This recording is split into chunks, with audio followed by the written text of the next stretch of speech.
morning, millennials. Welcome back to the Morning Toast and happy hump day. Hope everyone's having a great Wednesday.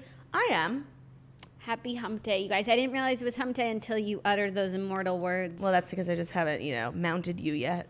Yet is the key word. It's Wednesday. It is our final show of the week as summer break continues. Jackie is very busy getting her life together. So let's discuss housekeeping. Housekeeping first and foremost. So this is our final show of the week. There will be no breaking bread tonight. So we will see you next week to break some delicious toasty bread. Gluten-free.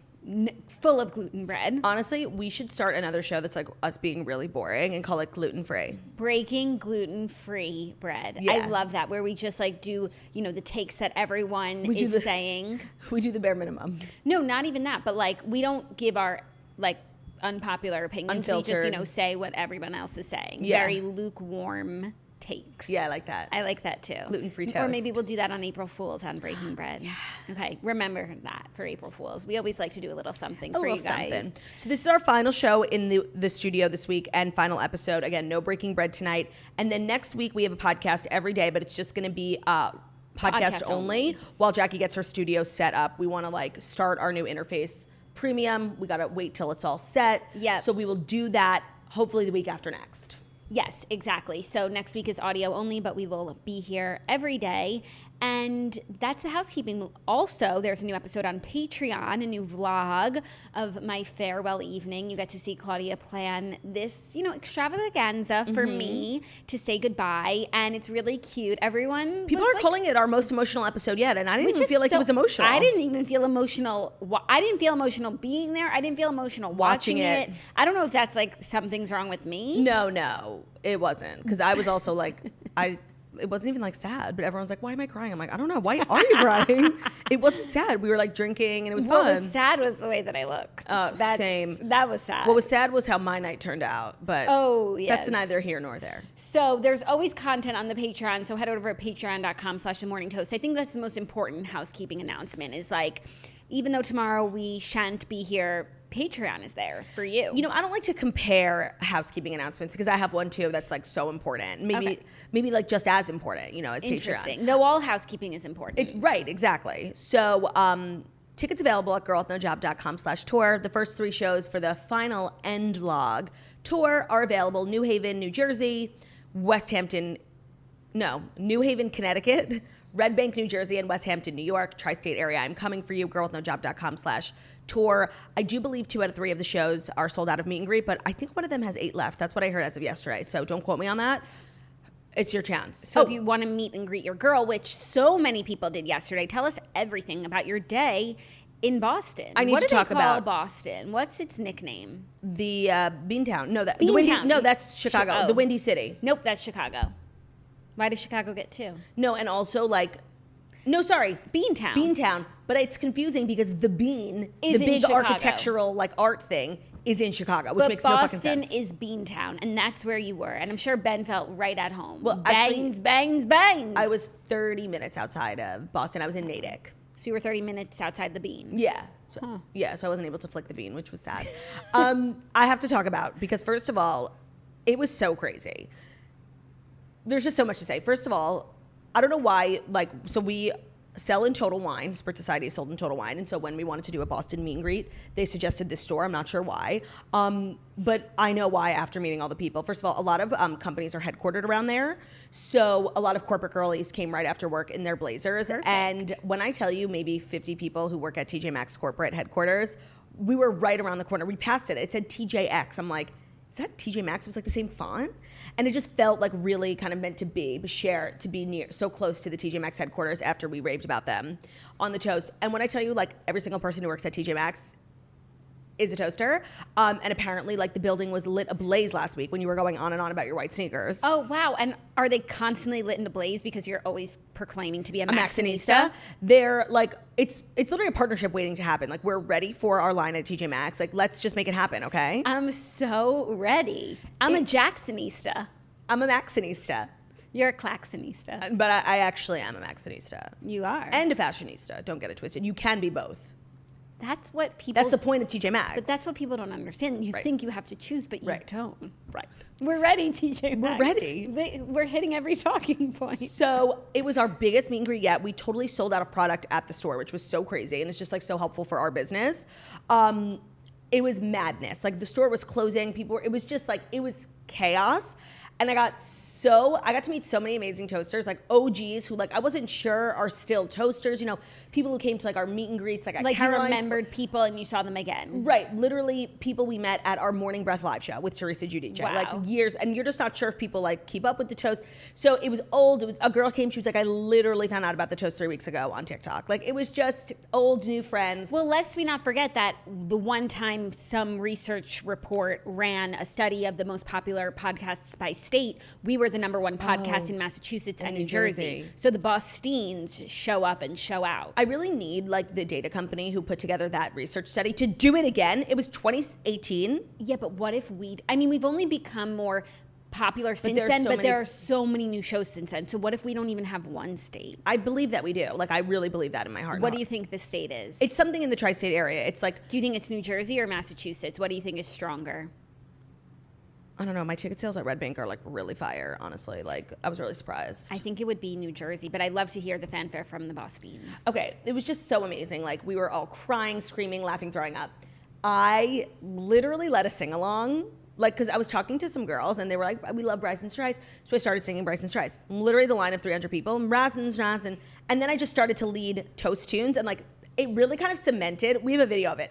It really kind of cemented how we need toast tunes because I would just be like, and they would just go, like they knew exactly. And then what else did we sing? We did Thuma. And everyone, even like the husbands were like, oh yeah, like Thuma. They were like, I like the beat. It was so iconic. And I got, of course, amazing gifts. And I did bring a couple for you. Because I saw the bag. Because you're moving. And so if I don't give them to you now, like I'll never be able to. So let's just go through some of the gifts. This was a personal favorite. We each got crew necks that are blue with a little sketch on the breast of Bryce and Strice. Here is the the Bryce one. This is gorgeous. Ready? It's really cute. Sorry. This is gorgeous. A lot of people just like handed me bags and I wasn't sure like what was for me and what was for you. I had to assume Hamnet, A Novel of the Plague, was for you, and maybe she thought you would like this book. Let's see it. It's moving, timeless, and ever relevant, according to NPR. In England, 1580, the Black Death creeps across the land, an ominous threat infecting the healthy, the sick, the old, and the young alike. Okay. Sounds traumatizing. Sounds traumatizing, like giving the last 2 years. 1580 is a little before my area of peak interest, but I really take book recommendations seriously, and I will give this a shot. Okay, good. This next one is like so crazy, so thoughtful, so unique. Oh my God, completely not ever been done so before. Excited to see. It is a hand-painted, oh my God, hand-beaded, we both got one, denim jacket. It is totally custom, so let me just show you the front. Cute little denim jacket. Cute. It's really sweet. She thinks I'm so small. It's pearls all over the side. On the arm, it's a heart that's painted and says Harry. Oh my God, what does yours say, Theo? It's so cute, and the girl who gave it to me works for the company who makes them, so she had... That's sick. And so what's the company, if anybody... There's a tag. Oh, it's one of those fonts that are like... Wedding fonts. You can't fucking read it. Yeah.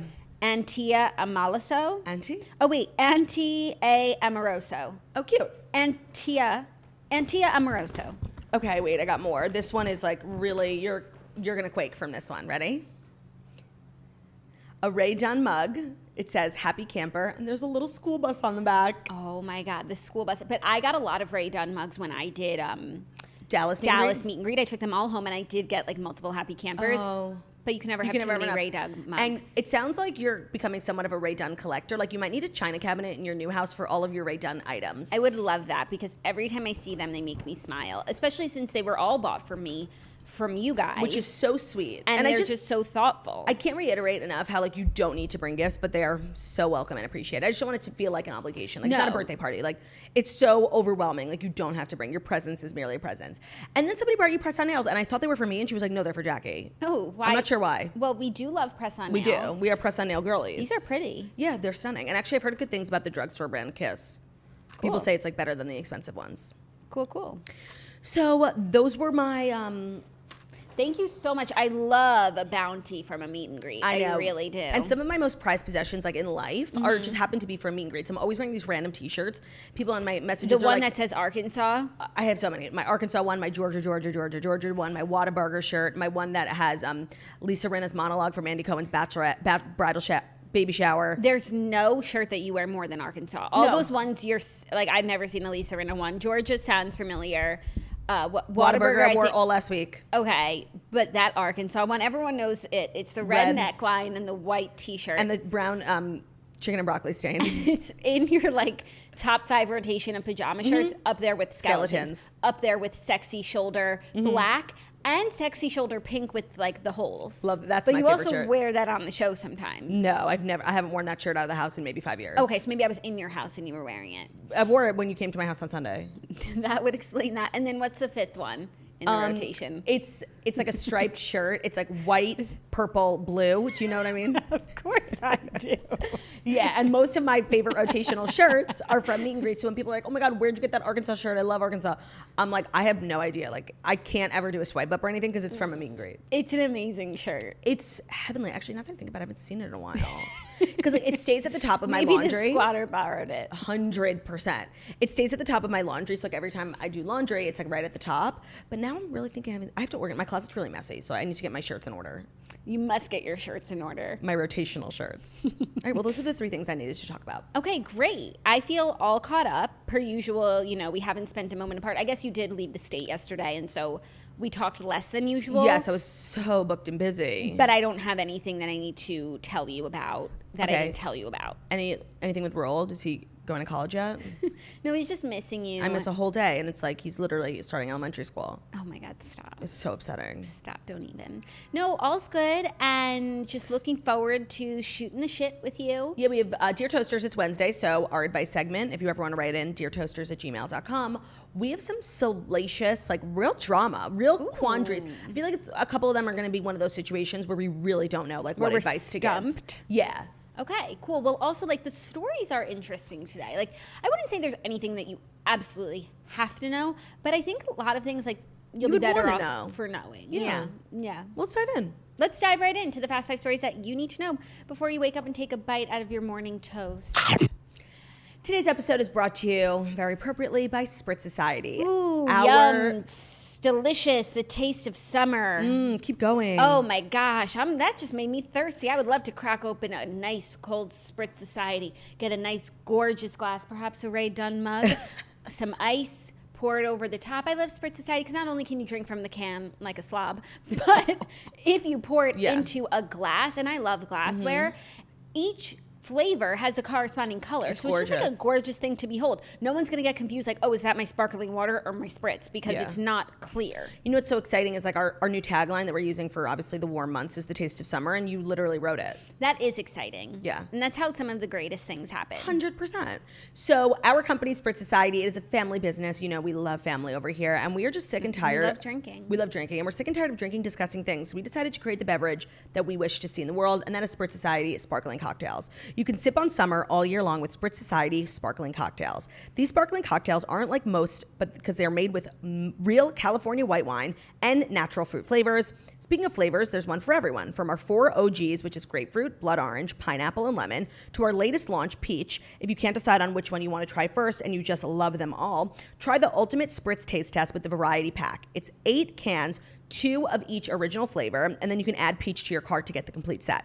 You can use code TOAST today and get 10% off grapefruit, blood orange, pineapple, lemon, and peach Spritz Society. Cheers, spritzsociety.com, code TOAST. You can always use code TOAST. And there's never been a better time because we're heading into the weekend. It's Wednesday, and it's the summer, and it's so fucking hot outside. Oh my God. It's disgusting, it's offensive, it's satanic, and it's demonic. Yes, these temperatures are wild. You would never know it from Claudia's jacket today. It's freezing in here. But we try to dress weather agnostic on the show because these episodes are evergreen. Timeless. You never know when someone's going to be watching it. No, and like seriously, if I was just wearing my little dress, I'd be freezing. It's so cold in here, and I'm not complaining. Like that sounded like a complaint. It wasn't. No. But it's like, yeah, you can't dress for the streets and then sit here. And then that's when we wear blankets. I'm a lady in the streets, And but a freak on the toast. Oh, that's for damn sure. For damn sure. No, seeing you in the street, you would never know what you put down here every what single day. I do. Yeah. No, people think, oh, what a nice girl. She's walking her dog. Oh, maybe she's going to work. She has a purse and a laptop. They don't know like what I come on here and do. Like literally change lives. But maybe they do. Maybe they listen. And they're like, oh, there's Claudia. Because we're the biggest podcast in New York, bitch. Oh my God. I wonder what the biggest podcast in New York is. I feel like it's the Daily. NPR, yeah. Yeah, like one of those like boring New York ones. Times, yeah. Yeah. For sure. But like, I wonder what the most interesting podcast in New York is, you know? The Toast. There can only be one. But you know how Spotify breaks out podcast charts like by country? They break out like songs by country too. Like, why not by state? And then every day would change. So some days we would be the biggest podcast somewhere. You know, I feel like once a year we talk about this research study that was done literally 5 years ago that we never got over. But we have a lot of new listeners here, so maybe they haven't heard us talk about it. And I know that there are actually is at least one toaster who works for the research company. She was like, oh man, that's my company that did it so fun. Like, we're trying to do another one. That was 2 years ago. Girl, where's the study? I know, but Claudia, be careful what you wish for. What if the study comes out and we're not on it? I would We're rather. bigger than ever. I know. And the study came out in 2018 when we launched our show. But yes, we are bigger than ever. But like now So is there are so podcasting. many. So is podcasting. No, and there's so many new shows, huge shows, celebrities we're competing with. I totally get what you're saying. Like, be careful what you wish for. But like, I'm fucking curious. Like, Yeah. I think I'd rather know and be disappointed than not know at all. You think? Because even if ignorance is bliss. Even if the research study comes out and we're irrelevant uglies, like we still have like a super successful podcast in business. Like they can't take that away from us. It doesn't change the actual facts. It doesn't change facts. Like we're literally huge. It's just new facts. Right. New sets of facts, but our facts still remain true. Have you actually checked to see if the study was done? Because honestly, I haven't. Like maybe it has come out and we weren't on it, and that's why it never graced our desks. Most popular podcast by state. Podcast by state. But the thing about podcast numbers or charts, like you can't get podcast analytics, so a lot of this stuff is like fakakta. That's the top true, actually. podcasts in every U.S. state from January 2021. Are we ready? Oh my God, we haven't heard from them. What's the website? Okay, this is from Waycroft. The last one from 2018 is from like a research company. Inverse.com. I trust Simple Inverse. Texting was the infographic. And there we are. Okay, we're from the Inverse report. Yeah, I remember that one. And that was from 2018, though. Of course, we're in like tiny states. With like small. Is it New Jersey is like the second smallest state, and so our logo. Go to 2021. I'm going. I'm trying to. I'm nervous. I'm putting off the inevitable because if we haven't heard about it since last year, like we're irrelevant. Yeah, someone at Raycroft would have been like, "Girls, you made it," or someone like would have posted it in like a Facebook group or sent it to us in a message. Here it is. Oh my God, I'm gonna vomit. Okay, we're not on it. I'm crushed. You were right. Hold on. You were right. We never should have looked. But it's hard for me to read like really quickly. Come on, Wyoming. No, I wasn't expecting. Like I'm expecting tri-state area, New York, New Jersey, Massachusetts. Okay, so you want to know what the New York, the most popular podcast is Anatomy of a Murder. That's interesting because I've never heard of it. New Jersey is The Mismatch. Never heard about it either. And Massachusetts is Dead and Gone. Wait, I'm crushed. What are these shows? Like, no offense. What about Chicago? Illinois is so much bigger than just Chicago. That was Bill ignorant. Simmons. Happy for him. podcast. At least I've heard of him. You know, that makes sense. Like, people in New York are tasteless. Hate them. I just like, this doesn't feel right. They must have been working with like, not even because of us. I'm just saying the other shows on it. We're like, where's like Call Her Daddy or Joe Rogan? They're in some states, but not in as many as you would think. So that's why I just don't think this is legit. I'm crushed. You were so right, Jackie. We never should have checked. Curiosity and killed the cat. what's that one, The Daily? That's the one that's always New York number Times. one. It's not even on here for any. Oh no, it's on here for DC. Well, that tracks. Sounds like they literally made that up. It sounds like they just like had a Yes, feeling. yeah. I agree. I'm not going by this. Sorry, Waycroft, fake news. And maybe we're not on that list because we're so popular in so many states. Like our audience is just like yeah, and we're pretty like state agnostic. Like you don't have to be in a certain state to enjoy this show. You can be in every state. you just need to be in a certain state of mind, which is Steeny vibes. 100%. Okay, next time I'll just listen to you. Like, That's just what have we like, been doing here? Like, put a damper on my day. shut it down. Shut it down. I just don't think it was right. I just never heard of some of those shows. How could be they're not, it just can't No, be. I completely agree But with I'm you. not saying that's because we're number one, but like if every single one was like Bill Simmons, The Daily, Joe Rogan, Call Her Daddy, like I would be like, oh, okay, yeah, we didn't make it. And those three guys from the comedy show. Bateman. And Smartless. an armchair expert. Smart, yeah. And crime junkie. Yeah. I would say, yeah, no, for sure. We didn't make it. That we suck. I would say that too. But that is Just not hurts. factual. Just hurts. It's not factual. So I think I only operate in facts. Right. I think we should move on. I think so too. So now we could get into the stories. Yeah, we what's the first really one? could. The I first wasn't one- paying attention. I was so busy all day. Like I don't even know what was going on in the world around me. Here's the moral of the story. You didn't miss any one particular thing, Okay, but good. there are some interesting stories, as per usual, we will discuss. Honey Boo Boo is undergoing a $13,000 weight loss surgery with her boyfriend. Honey Boo Boo is coming to the Big Apple in August after her Fuck 17th yes, need her on the birthday. toast. That'll Get her on- catapult us. We're booking. That'll catapult us to the #1 podcast in New Where York. is she from? McIntyre, Georgia. Maybe we'll be the #1 podcast in Georgia. You know, I get so confused between the town in which Honey Boo Boo is from and the town in which Kenneth Parcell is from, because it's Macon, Georgia is Kenneth, and I think McIntyre is the Boo Boos. Interesting. I'm sure. Interesting. Anyway, she's coming to the Big Apple in August after her 17th birthday to undergo weight loss surgery. Her manager confirmed to Page Six on Wednesday morning. The star will receive a suture sculpt endoscopic sleeve from weight loss doctor Stephen Mustache, which can cost about $13K, TMZ reported. What's that doctor's name? Yeah, no, Mustache? Just writing this down. B-A-T-A-S-H, $13K if you want to start saving. Yeah. Same for me.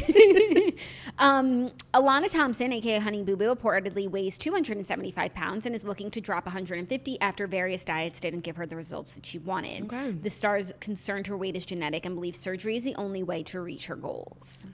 Well, I'm all for And people. her boyfriend is going under the knife alongside her. He also has weight loss goals in mind. I'm all for people taking charge of their bodies, you know, like if that's what you want to do, love that journey for you.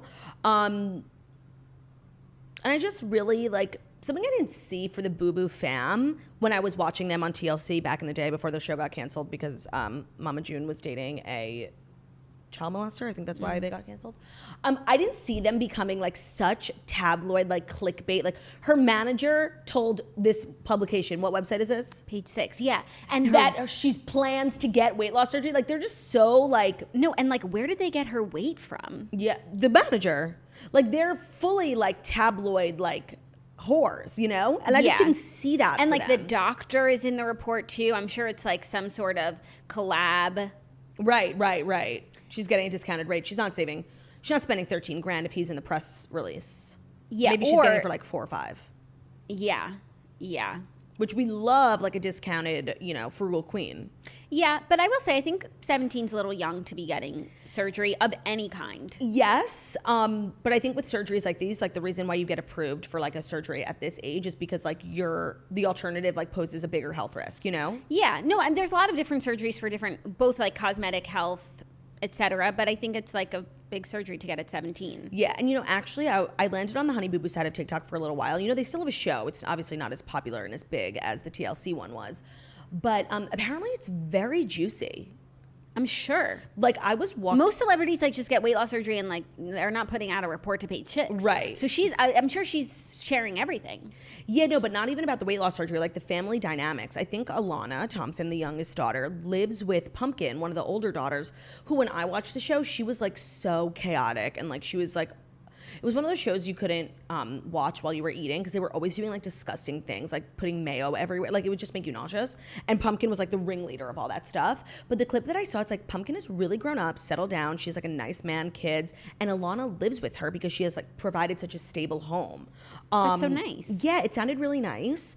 And I just haven't like, you know, kept up with them in a while. And so much has changed. And that's just part of life, you know, growing up. Yeah. Even Honey Boo Boo grows up and that's hard. Yeah, and that's the moral of the story. Yeah. But I will always have like an extremely special place in my heart. I think a lot of people have a very warm place in their heart for her. There's a reason why she went from Toddlers and Tiaras to having her own show. Like, Right. I think she captured the hearts of a lot of people. She did. They were just chaotic, but in a really Like earnest, yeah, way. all American kind of way. Yeah. So I hope that Honey finds what she's looking for. And you know, I think Mama June had a similar surgery, so it's obviously something they've seen success with and they like. Yeah. So I think it's great. Anyways, keep an eye out for her in the Big Apple in August, and keep an eye out for her on the toast, because let's just manifest it. I'm not really into manifesting whatsoever. I consider it jinxing, but I feel that. that's something that I feel like is a good manifestation, because Honey if it Boo didn't Boo. happen, it would be fine, but it would be wonderful if it were to manifest itself. Yeah, and I'm like a huge, like if, you know, her manager, who's obviously very busy these days, is watching this. Like we're huge fans. We love Alana. Remember when Alana was on Dancing with the Stars Junior? No. It was an iconic moment in television history. Sounds like it. Yeah. Can't believe I missed it. You know, speaking of iconic moments in television history, you know what I've been thinking about watching? The season of Celebrity Big Brother UK that Tiffany Pollard and Gemma were on. I think that you should, because you have been quoting, obviously everything of the sort comes from Nothing of the Sort, and it's always like lived rent free in our minds. But you have been quoting her more than ever. I'm sure it's making us round on TikTok. And I do feel like you should dive deeper into that. It gives you so much joy, the one quote. I'm sure there's more where they came from. Pretty much, I would let Gemma know. I think I should watch it too. Do it. Yeah, that's like on my list. And it's taking, like, with each day I breathe, it's moving higher up on my list of things to do, you know? I love that for you. Yeah, and I also think it just happened to be like a really good season. I've also never watched Celebrity Big Brother, so I think I'm gonna get into it. I love new things for you. Thank you, me too. Are you ready for our next story? Yeah. That's loading from People Magazine. Yeah. The Tellers are making news Of course they are. because Kelly Sperry made Miles shave his mustache immediately after he filmed Top Gun Maverick. Oh, that's shocking. Which is just so funny because so many people are now being inspired by the look, and men across the globe are growing the mustache. While chatting with People, Miles Teller opened up about how his wife wasn't a big fan of the facial hair he sported while shooting the beloved summer blockbuster Top Gun Maverick, Mavdia. He said, "My wife made me shave it immediately after filming, and although she wasn't thrilled with her husband's mustache, many moviegoers were and have been sporting similar facial hair, all while documenting their furry upper lip looks on TikTok." He reacted to the trend, saying, "I'm a big fan of it. If it makes them more confident, then more power to them, but we'll see. Maybe it'll be a good summer trend and then die out." Yeah, I'm not a mustache girly. That's my question for you. So I stand with Kelly completely and always, and forever. So I support the decision. Every time Ben has like a beard and he shaves, he'll like come out of the bathroom with just the mustache on, like, and beg for me to let him keep it. And it'd be one thing if it was like a full mustache, but it's like really thin and like straight. And I'm like, Ben, you literally look like a predator. Like, take it off. Like, people are not going to let you into like local restaurants and stuff. And he always, so I fully identify with Kelly. Like, and I do believe that a man's facial hair is in control, should and can be controlled by the woman in the relationship. Yes. So They're I the one who has respect to look this. at it. Yeah. It's just like, it's interesting how like Miles Teller's so handsome that like even quote unquote, like the worst looking version of himself, like that his wife doesn't like, still creates trends. Do you know what I mean? Yes. And that's just really funny. So relatable. It's funny that it became such a trend and that like so many people are sporting the mustache. Seeing other people with mustaches doesn't bother me, but if I had a mustache in my own home, You'd feel threatened and unsafe. I think I would feel unsafe. Yeah. Now that I think about it, I don't think I've ever seen Zach with facial hair. Does he shave every day? No, he does scruff. He lets it like build up a few days, and then when we like have anything to do, Right, like a wedding. Not even don't have a wedding every week, Right. but you know, even if we're going to dinner or something, like then he'll shave it. But he has been letting it build up. Interesting. But he's never like come out with even just a mustache. Don't give him any ideas. Do you remember Ben's like COVID beard? Yeah. That was like a really, really hard time for me. I'm sure for a lot of people. For out every there. person who had to like even come within 6 feet of him. Like it was really hard for us. But I don't think he's the only one who did that, you know? So everyone was struggling. Yeah. And now like I'll get time hop photos or just memories on my phone from that time. And like I knew it was bad. Can you pull up a picture? Yeah. I knew it was bad when I was living through it, but it's so much worse than I ever could have imagined. With perspective, because also it grows, so you never see the stark change from Right. clean shaven to mustache. And when you and I and our sisters deigned to have a meal together during COVID, that was when Ben had his mustache or his beard, and the photo that like broke the internet and broke the hearts of millions of nurses was of Ben with his crazy ass beard. So that memory just like triggers me so hard. Like for the time my husband like I just triggered need to me, say- and the time that you know the world literally rebelled against us when we did fucking nothing. Just want to say it wasn't millions of nurses, it was one fake nurse. Yes. Wait, do you remember what time of year? Yep, May 2020. Yeah, May 2020. So let me just find A great the time. Forsaken photos of that. Oh yeah. Oh wait, no, that's Shapiro. He looks so much like Ben with the beard. I'm like feeling nervous. Oh, I actually here. Wait, I have pictures of him shaving it. I was like so Oh my excited. God, that's so funny. If you guys want to see, like I was literally documenting the moment finally. And you know, when he's never, for the time that I've known him, grown out a beard, but the longer his hair gets, it gets like a little red. I think that's a thing with men. Like, yeah, I think the beard is always like a little lighter than the hair, and sometimes it's red. oh my God, like literally, who is that? Wow. I'll post this on our Instagram with Ben's approval. Wow. And maybe we can rewrite the narrative of this rooftop dinner. Right, it wasn't the dinner that, It was sparked and sent, launched 1,000 ships. It was the dinner where Ben had a beard. Right, we need to reset the narrative because it was such a great evening. Like we hadn't seen each other in 2 months, and we were all outside being very safe and having a good time with our family. And I think we should repost the picture that started it. It's just so crazy in hindsight, like knowing now what we know about COVID, and Right. like we have all the information, like looking back at what we got in trouble for, and like, is everyone like, where's our apology? Oh, and like here's a photo. Claudia, where's our apology? Right, because here's a photo of Olivia who was literally 9 months pregnant. Like as if we would literally go out of our way to get our 9-month pregnant at the time, sister. We knew we felt pretty sure we weren't doing anything wrong, but now we know for certain we weren't doing anything Right. wrong. So where's the apology? Yeah. Oh, what? Let me just check the time. Oh, yeah, I'm Where's still the waiting. accountability? Yeah. Yeah. I'm waiting. More pictures of Ben's beard. That was such a crazy time. At that point in time, I was extremely grateful for masks because then I did not have to look at Ben's beard. I covered the thing in its entirety. Heaven. Okay, are you ready to move on from No, I'm honestly not. Like, I'm still fucking pissed, but I will. pissed about what? The beard or The dinner. The dinner. And if you're new here, like, don't even. Don't bother. But going through my camera roll of like times, like May 2020 COVID times, so upsetting. Which part? All these Like pictures just- in my house. yeah. Literally, like pictures of Theo, pictures of me in my mirror, like nothing outside my home. Oh my God, it's so depressing. Yeah, and for me, that whole time, like my screen camera was broken, so like all of my pictures are like blurry. It's for the anyway. best. Yeah. Yeah, I guess. Okay, so the iPad's just acting a fool today. Oh my God, this iPad is 45 years old. I Like, know. it's time. It's time. I got this iPad is older than the toast itself. What did you buy it for? I bought it when we were doing the breath because I like didn't want to always bring my computer, so I was like, if I have an iPad, it wasn't for stories initially, it was just for like emails and stuff. Yeah. And now maybe today's the day. She's on her last leg. But she decided. Is that it really? we're You have to switch finished. to your phone? I'm switching to my phone because this is unreliable. Oh my God, tech support. This is You want me to try? unreliable. We need reliability. There's only so much you could do. And the next story I wanted to get, like, actually want to get all the facts because it's like a serious story. Oh wow. You know?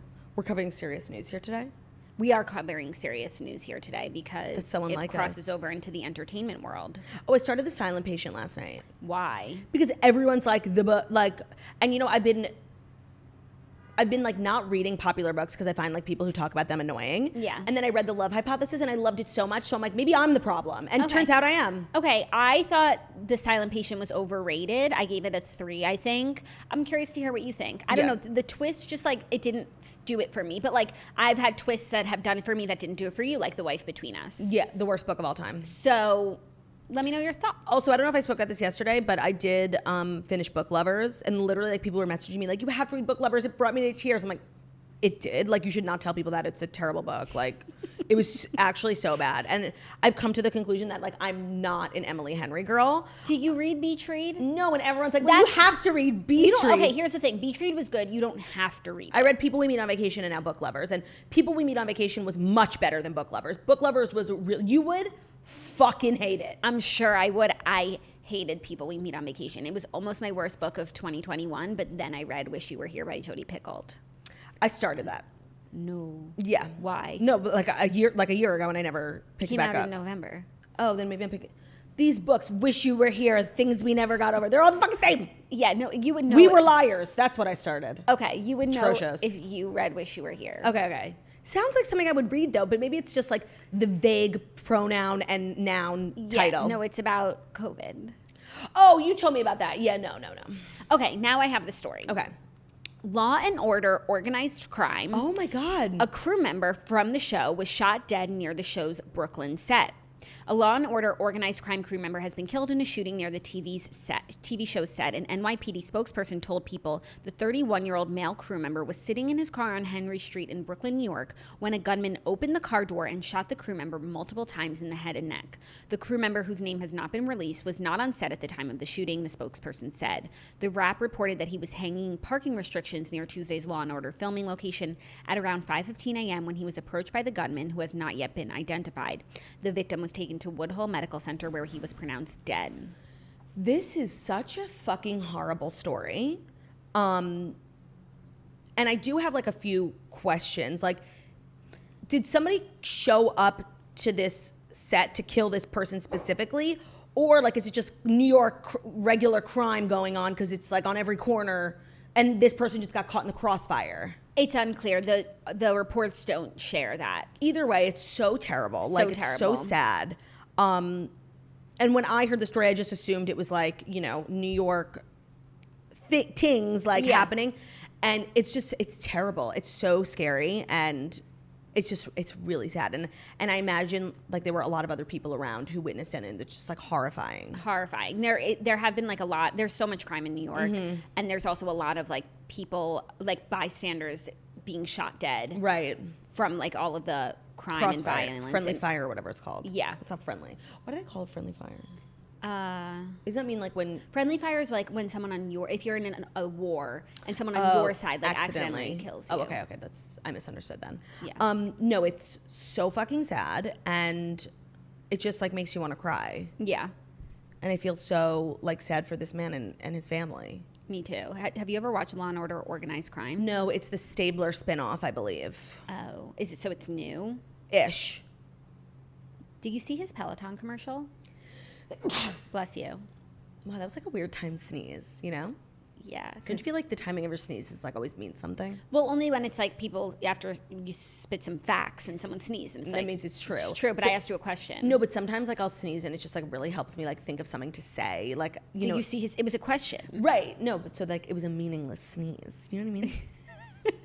No, what was the question? No, I haven't seen his Peloton commercial. He's new the whole time, and it's like a whole thing. There is like a very niche group of people who would literally do anything for Elliot Stabler and Christopher Maloney more specifically. Like, are you one of those people? Like, yeah. Like, Olivia is. Yeah, he's just had such a unique journey from like co-star of like a random show. The show got really big, he got really big, and then he left, and it like left people wanting more. Then he kind of disappeared for a few years, and then he popped back on the scene like doing random roles and like being spotted like by random paparazzi, like looking so buff and hot, and now he's become literally like a sex symbol. Yeah. It's so weird, like the genesis of Christopher Maloney. Yeah, but like he's a hardworking man. He's like, he waited years. Like, I'm sure others look at him and they're like, oh, Christopher, like, you know, he just shows up naked for a Peloton commercial and it's so easy for him. But like, he put in like decades of working on Law & Order before he popped off in this way. Yeah, as a beefcake. Seeing him, like, he has a couple other roles in like random movies where he like plays dads. Like, seeing him in a role that's not like a New York City cop is just not right. So I'm glad that they gave him his own show so he stops doing other roles, because it just feels wrong. It's like seeing a teacher outside of school, seeing a dog walk on its hind legs. Yeah, it reminds me of from Tom Segura's book. He has like every other chapter is like stories of when he ran into celebrities on planes, and he ran into Chris Noth a while ago. And it was before, all the Chris disgrace. The disgrace. And they were talking, and because he's on Law & Order a lot. And Chris Noth? Yeah, he's maybe the old one. Yeah, like one of them. The Criminal Intent or whatever. And he was kind of saying how like it doesn't really spark joy for him. And a show that like he would love to be on, that he thinks is doing amazing things, and just it must be such a pleasure to work on a show like that, is Downton Abbey. Oh my God. And then that conversation inspired Tom to watch Downton Abbey, and he loved it. Oh, that's a funny little story. Isn't it? And like, it's so sweet that Chris Noth thinks he could be on Downton Abbey. Like, you have to be he wasn't, authentic like, British. Saying that he should be on Downton Abbey. He was saying like, I would love to be on a show that's doing things like Downton Abbey is doing. Oh, that's not so on like sweet. this cookie cutter. It's the same thing every week. Yeah, but that's like, sorry, it's good. So no, and it's like a steady paycheck. I don't think he was complaining. I think he was just like speaking as an artist. Yes, of course. But I think the actors who find themselves on the Law & Order type of shows that go on for years and years, like Grey's Anatomy, things like that, consider themselves some of the luckiest people in show business, because it's such a steady check. Yes. It's huge platforms. Like, those shows have so many, like, such a big audience. You become so famous. Like, I think Mariska Hargitay is one of the luckiest people in Hollywood. Yes, and if it were me, that would be enough for me. That would be a dream, like Dianu. Except I think for some people who are really interested in the art of acting, it's stifling. Well, that's just so lame and losery, because if I could be seriously, if you were really like Claudia, which celebrity in the world like would you want to be? And I really had to think about like who I want to spend my lifetime being. Mariska Hargitay like would be up there. She's so rich. She's so famous. She is universally loved and respected. And she's married to Peter Herman. That's really why I would want to do it. I literally watched an episode of 30 Rock this morning. I've been watching it when I get dressed with Peter Herman, where him and Liz start dating. And they're like, what could go wrong? And it turns out that they're like second cousins. I think I would, Mariska Hargitay like would be up there for me. And I think that like Ice-T and the actor who plays like Munch, like I think they all would like consider themselves so blessed. Yeah. I would be on Blue Bloods, like, you know? Mm-hmm. That's a steady paycheck. You make a lot of money on those cable sitcoms that have like big viewers. You make like $1 million an episode sometimes.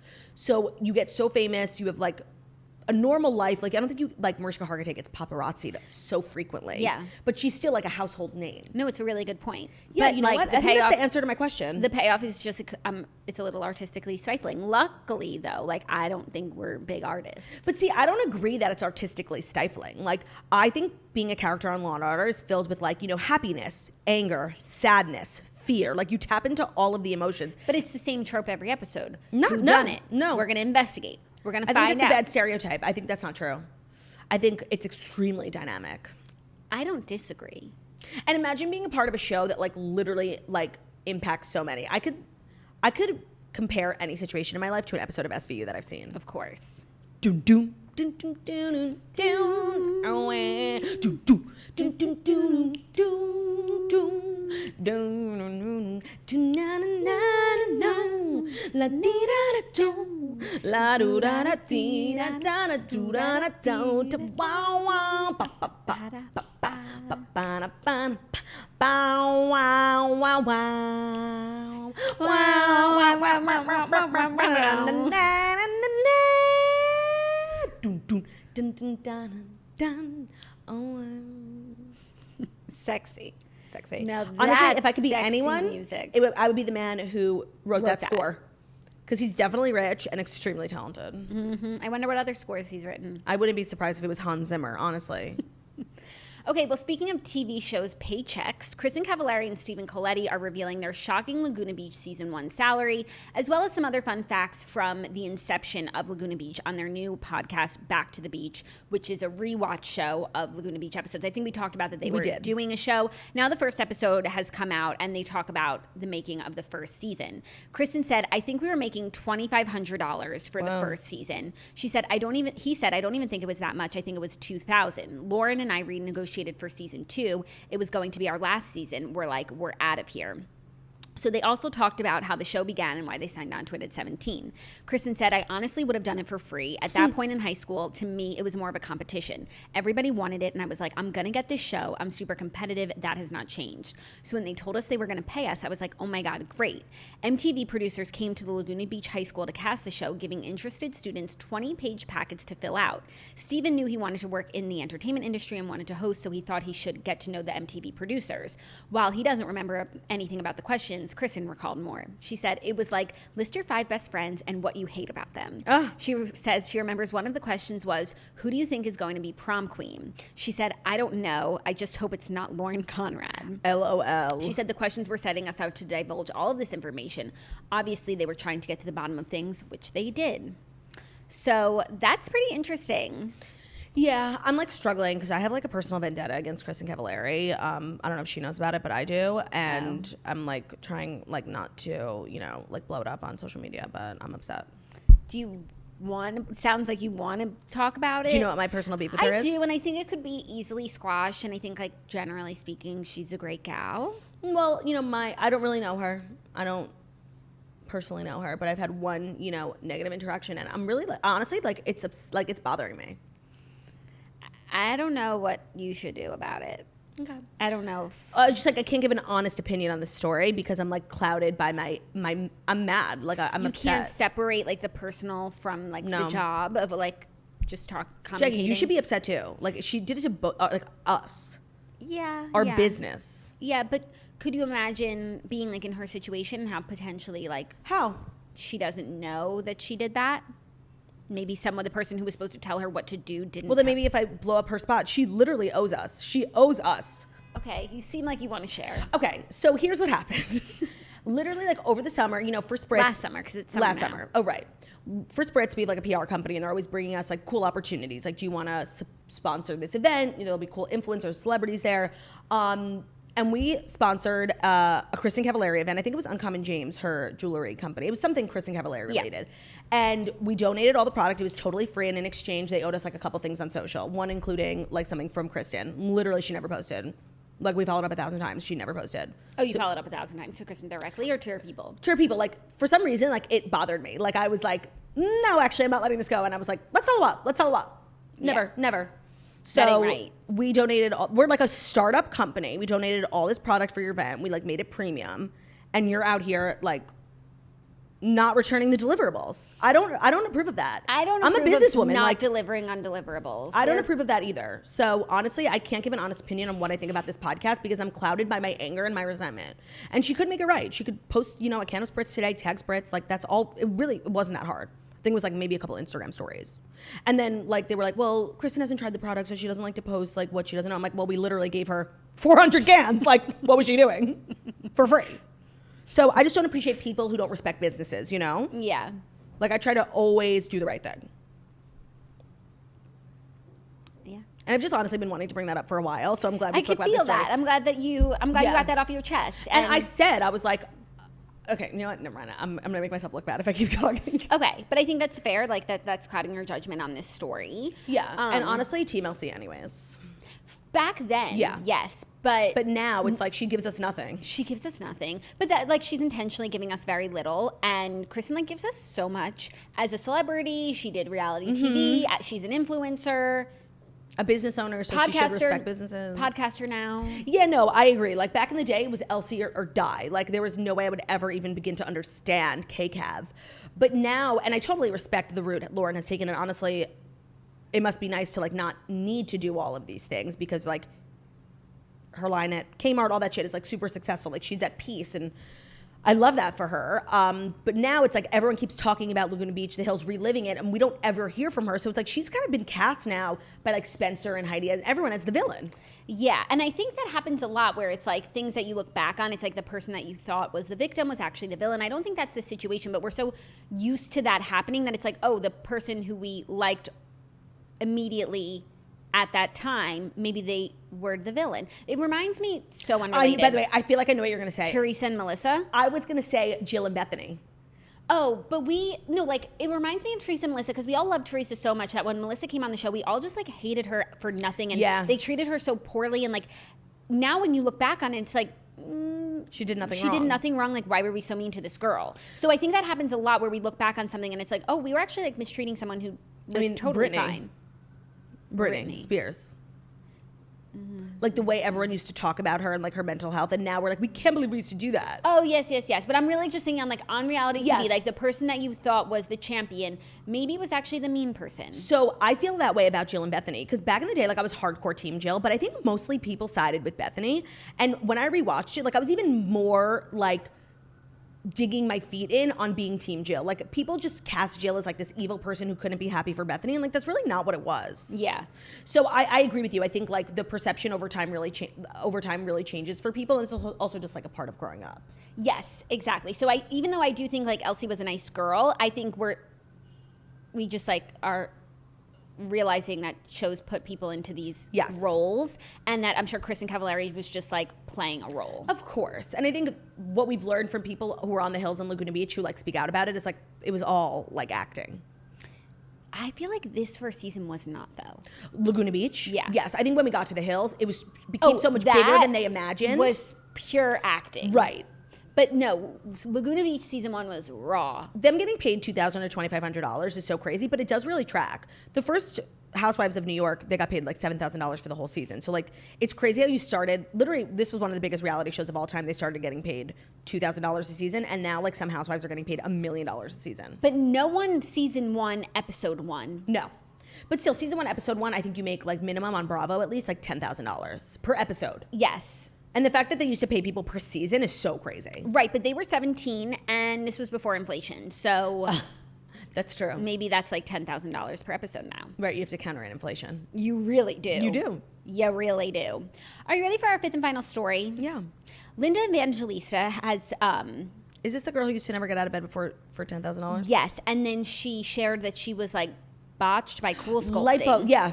And now she has settled her $50 million Queen. CoolSculpting lawsuit over her, quote, botched result. So Linda Evangelista has settled a lawsuit over a botched cosmetic procedure that she claimed left her, quote, deformed. The supermodel announced on Instagram Tuesday that the saga was over after suing CoolSculpting's parent company, Zeltique Aesthetics, for $50 million in damages. She said, "I'm pleased to have settled the case. I look forward to the next chapter of my life with friends and family, and I'm happy to put this matter behind me. I'm truly grateful for the support I have received from those who have reached out. The terms of the settlement are not immediately clear, but you could probably use your imagination." Yeah. Okay, love like a medical malpractice moment where someone gets a lot of money, because that's just like premium. Justice. That's justice. It's Except justice. like, that she had to endure all that, obviously. yeah. But And I'm sure if you asked her, like, would you rather have, say, it's 25 million or not have had that experience? Is it justice? Or I don't know what people... Or is it just something? $25 million is a lot. I think some people might say, like, I would have endured it for the $25 million. Like, things like this, like, really do make situations, like, traumatizing situations, a lot better. A lot better. Yeah. But do they Make even it it worth out? it. I don't know. It depends on what the situation is and how much money it is, honestly. And the person. Yeah. And what they value. Yeah. Yeah. So...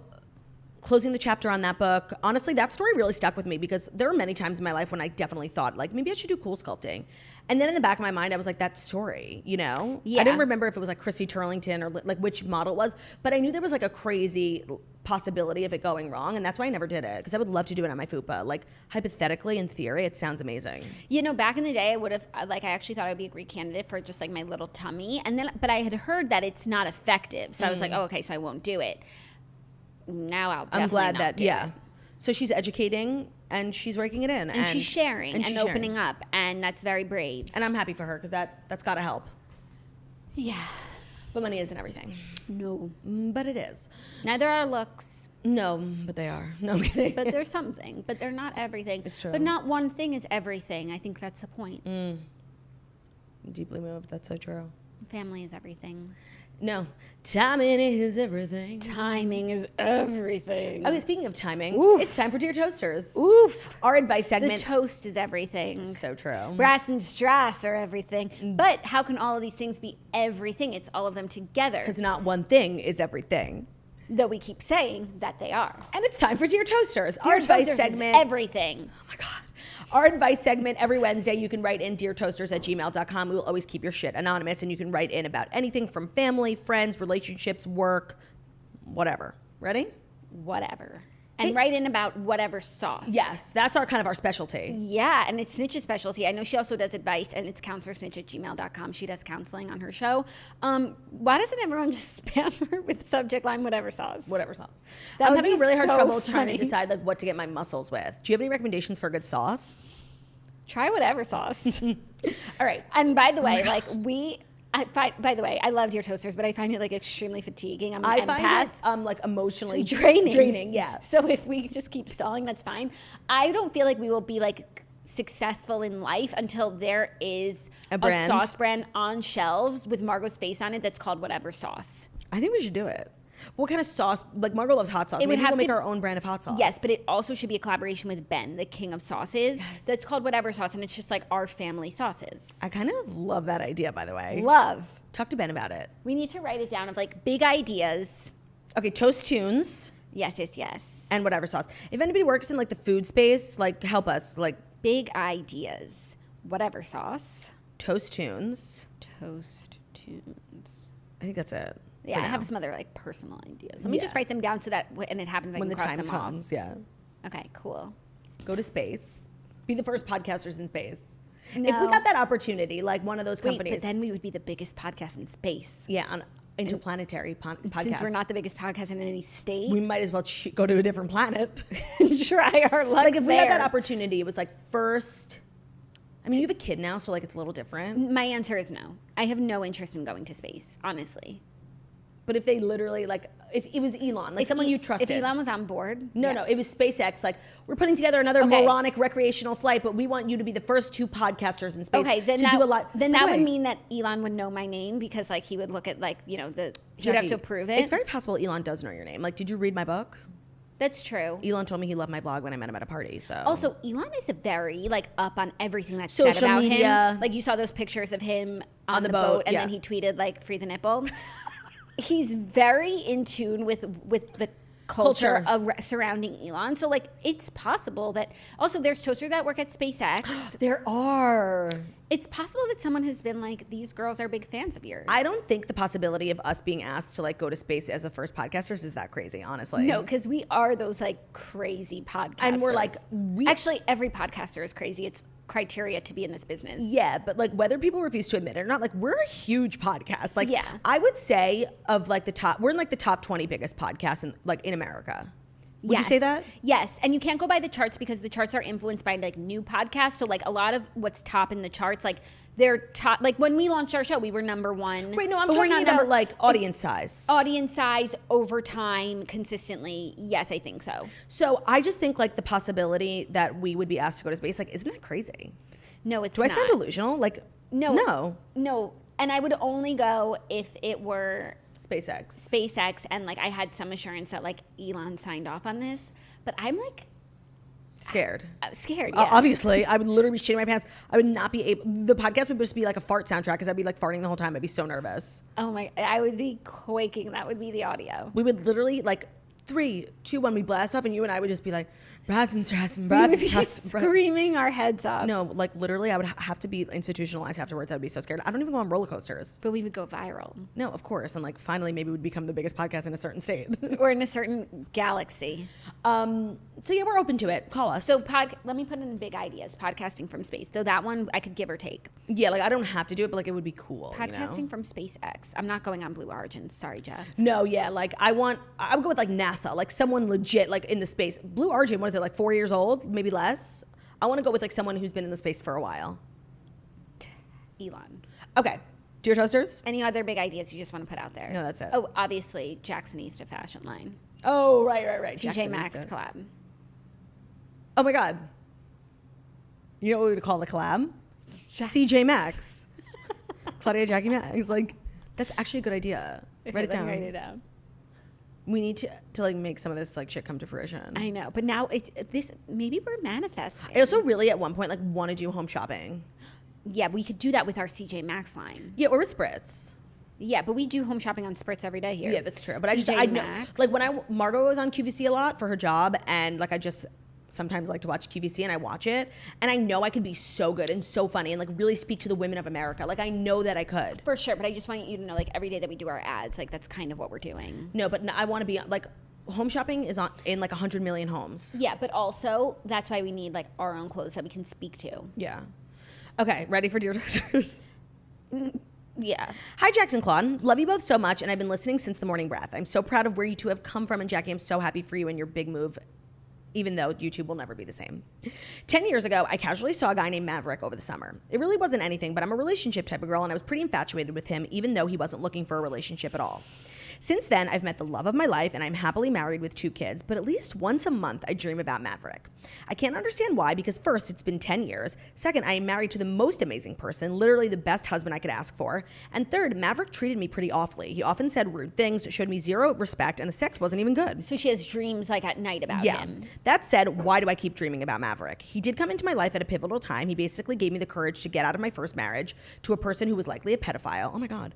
But like I said, he wasn't a good guy, so why is my subconscious still hung up on him? Love you both. A toaster is haunted by your dreams. I feel like this is like so normal. I think it's so normal too. And I'm sure like, I don't know a lot about dreams, but it's never just like one is one and Maverick is Maverick. It's like your subconscious is manifestation of something or other. And it sounds like he played like an important part in your life. Like he's kind of like was this like transitional person for you. Like he was able to show you like you don't have to be with this man, and then you ended up like having this amazing life with your husband. So I don't think it says anything bad about your marriage or your relationship. I think maybe like he represents the past or represents a different version of you. I don't think it says anything bad, especially if you can like sit here and say like, no, he's nothing compared to the man husband that I'm with. And I think also your mind might be playing tricks on you because it's like, stop dreaming about Maverick. Okay, I'm going to dream about Maverick. Yeah, like, and also I just think like in your life, people, you get fixated on like random people and it means nothing, but you do feel weird like thinking about them, you know? Yeah. But I think the fact that you think about them is like kind of normal.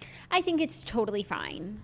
What, like, okay, you get married, you could never dream about anyone else ever again. Do you know how many people we've met in our lives? Yeah. I don't think this is crazy at all. And I think like you shouldn't be like worried about it. And I really oscillate between like dreams being meaningless to like they are the most intimate picture of yourself that you can share. And it's like, I just don't see how I've heard that that's true, but I just don't see it. I think it's both. Like, some are meaningless. I think some dreams are meaningless and some of them like are a real testament of like what's going on in your subconscious.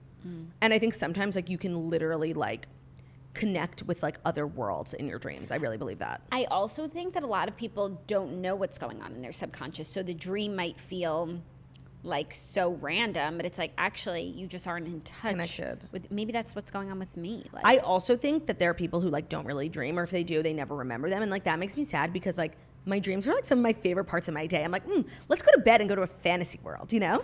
it could go either way for me.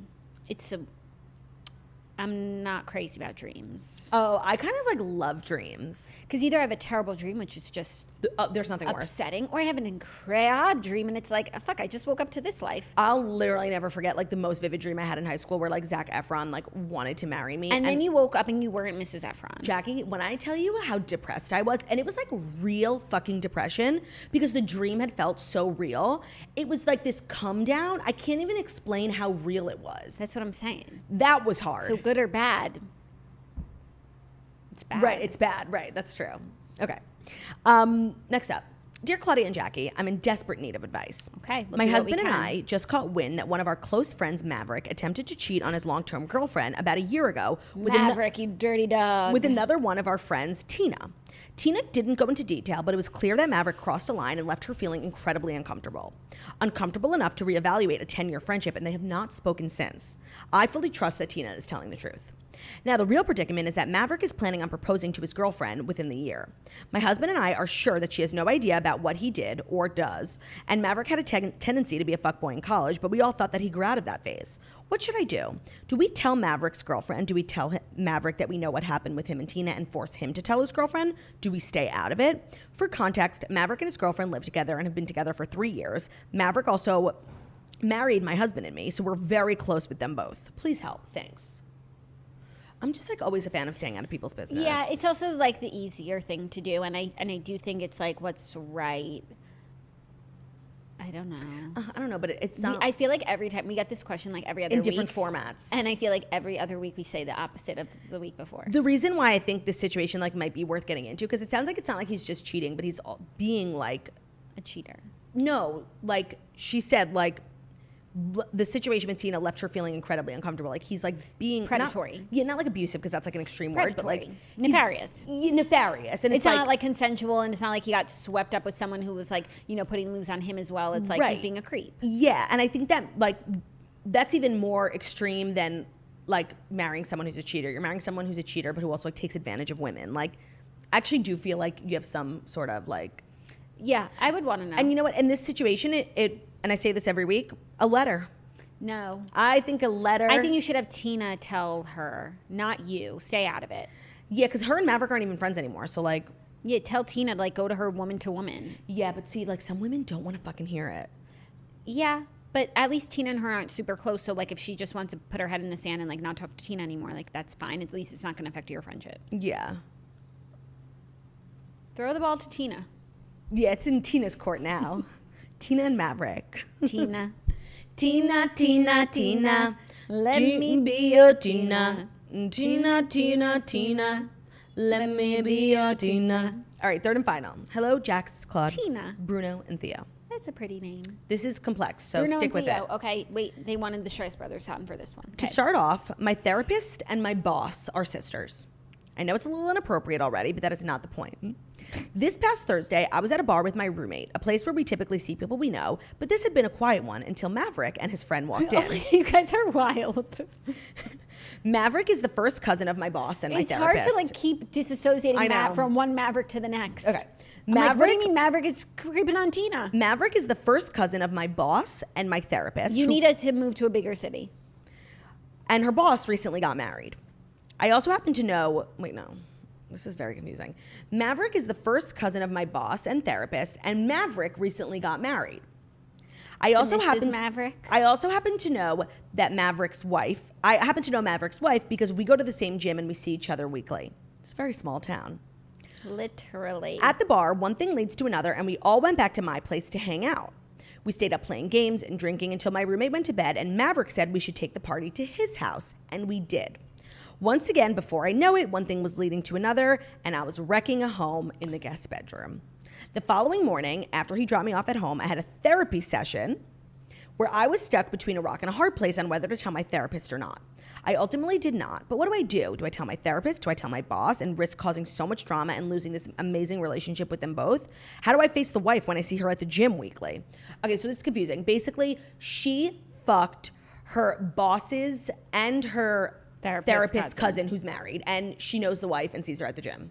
Yeah, and so like can she tell her therapist? Yeah, HIPAA, but like, I don't know. Do you really need to talk about this in therapy? Yeah. I just feel like this is something we should move on. That's like the problem with therapy. But it's like, if you're not talking about the fact that you cheated and like were an adulterer in therapy, why are you going? Okay, but like here's the thing, and this is like, I love therapy, but like for me, and I feel like you and I just had this conversation, like sometimes like you do want to forget about things, and like sleeping with a married man is one of those things like we just sweep under the rug and like want to forget about. But like in therapy, like you have to talk about it, and it's like becomes a whole thing where it just depends if something's like a one-off or it's like part of your personality. No, if why you walk do you around do like this? fucking married men, yeah, we need to like, explore. It sounds like this was like a first time situation for this girl. But will it be the last? You definitely don't talk about it in therapy because it just overcomplicates things, and like maybe you start seeing a new therapist. Yeah. Then that makes it awkward though, like if you're friends with a therapist. And I just want to know how you got yourself. This is like. It reminds me of like Schitt's Creek, where it's like Jackie, I was gonna say it's like a Tyler Perry movie where Tyler Perry plays all the characters. Like, how do you know everyone and how is everyone related? Yeah, no, it's like a sitcom. Yeah, like the owner of the mayor is also the handyman. You know? Yes, exactly. It's just confusing to me. And then like you have to go and tell the therapist, and then her plot line is like, what does she do with this information? Does she violate HIPAA or not? If you don't really feel like you need to talk about it in therapy, just like drop it. Or you could be like, I slept with a married man. You don't have to say it was your cousin, girl. I know, but then it's just like, how many married men are there in this town? Right, there might only be one married couple in this whole town. So by process of elimination, I just think like, if you don't even want to talk about it in therapy, don't tell your boss for sure, because like then that crosses personal like work boundaries, and it happens to be your cousin. I just feel like you should take this to the grave, honestly. Like no one needs to know, and just move on. Yeah, but what would Bryce do? Bryce would do the right thing. Yeah, which is. Move. Get a new job, new therapist. Yeah. That's what Bryce would do. WWBD. What would Bryce do? That was Dear Toasters. If you ever want to write in, it's deartoasters@gmail.com. Thank you so much for writing in, being open with us. Thank you so much for listening to The Toast. A reminder, this was our last show of the week. We're back on Monday. We have episodes every day next week, but they are audio only, so make sure you're subscribed to wherever you get podcasts, Spotify, iTunes. Tickets available to my tour at girlnojob.com/tour.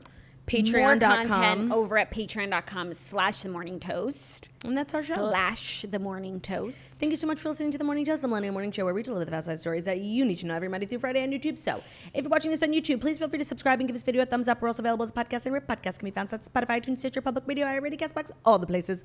So wherever you listen to podcasts, find us The Morning Toast, leave a 5-star review about how beautiful, stunning, and smart we are. Hope you guys have an incredible day, incredible rest of the week. Have a great weekend, and we'll hear you guys on Monday. Bye. Bye, everyone. Bye, Tina.